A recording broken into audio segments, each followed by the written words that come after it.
Let's fill out the Iowa Eviction Notice together, the written notice a landlord serves before an eviction case can begin, and check what the state asks of it as we go.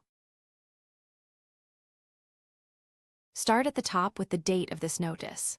Then the landlord's name, in our example Anna Baker, and the tenant's, here Ben Carter.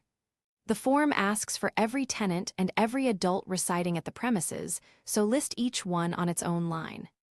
If the lease has a guarantor, name them too, and if a line does not apply, write NA rather than leaving it blank. Next, the leased premises. Type the full street address, including the unit number, exactly as the lease describes it, then the city, state, and zip code on the next line. The notice and the lease should describe the same premises, so copy it word for word rather than from memory. Now the terms. Name the lease document you are enforcing and its date. Here a residential lease agreement dated June 1, 2023. The next blank, the number of days the tenant gets, is set by your state's law. We cover it in the requirements in a moment, so fill it in after checking that. In our example, the problem is unpaid rent, so we tick past due rent, enter $1,200, and describe the period, February rent, due on the 1st.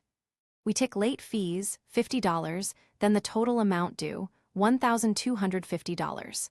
Tick only the boxes that actually apply and be specific. A vague notice is easier to challenge.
If you're a landlord in the state, here's what you need to know about serving eviction notices correctly. For non-payment of rent, you must give your tenant at least 3 days' notice. And keep in mind, that notice needs to be served at least 7 days before the tenant's rent payment due date. For a lease violation, your tenant has the right to receive at least 7 days' written notice, and they must be given 7 days to correct or cure the violation. The 7-day cure period begins after the tenant receives the notice. If a tenant has a recurring lease violation, you must again provide at least 7 days written notice. Now, if the violation involves a federal regulation, the process is a bit different.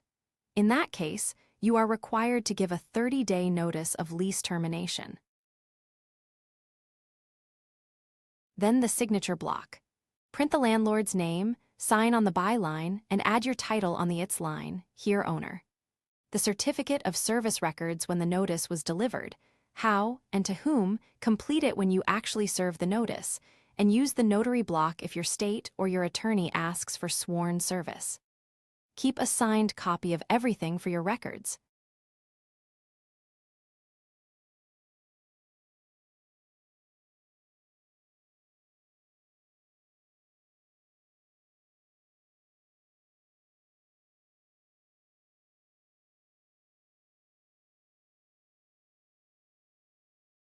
Remember, this is general information, not legal or tax advice.